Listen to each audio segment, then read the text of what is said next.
This idea of democracy, you know, the rule of the majority, that makes a lot of sense, doesn't it? It brings us to the question of the difference between a republic and a democracy. I know that's a phrase that you probably have heard many times of people in this audience anyway. There have been books written on it and pamphlets written on it, speeches given on it and so forth. But still, people, what's the difference between a republic and a democracy? Now, we're talking about the classic definition of the word republic. Not today, it doesn't mean anything today. I mean, we got the Republic of China. Every dictatorship in the world calls itself a republic today. But classically, when the issue was brought up in the creation of the United States Constitution, and I'm back to that, the founding fathers of America had long discussions, and they exchanged letters and gave speeches about it. And they said, we do not want this country to be a democracy. That's the last thing we want. They said the democracy is the worst form of government imaginable because it always destroys itself. It feeds upon itself. It creates mob rule.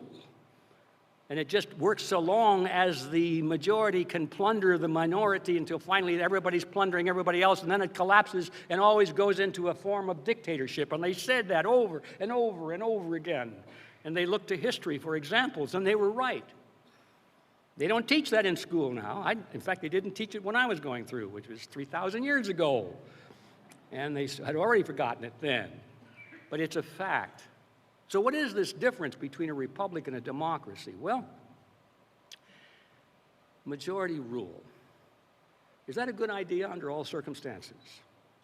Notice the phrase, all circumstances. What about a lynch mob? There's only one dissenting vote, and he's at the end of the rope.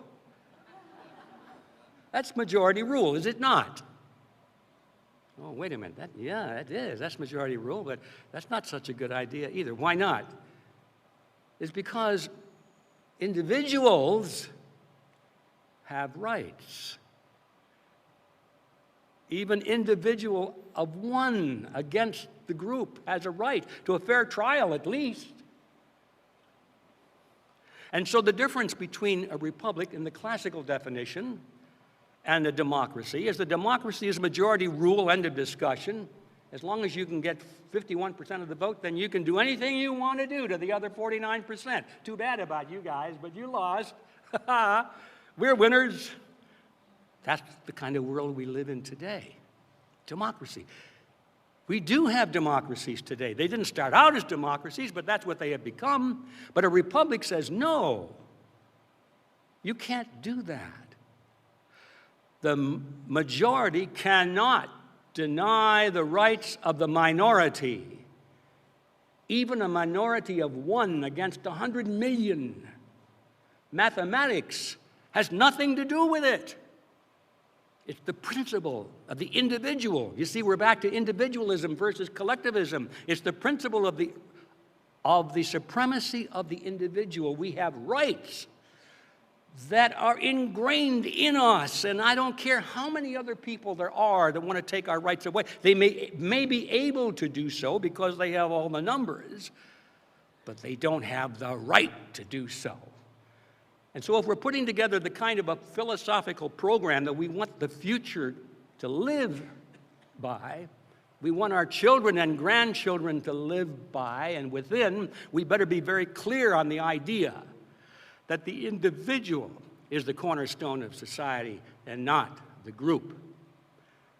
Because the whole purpose of the governments should be to protect the rights of the individual. If you remember, right in the preamble of the Declaration of Independence for the United States, it says it is the function of the state to protect the rights of the individual, not to grant them, but to protect the rights of the individual. Very important concept. And this is perhaps the most fundamental of all of the dividing lines between the individualist and the collectivists.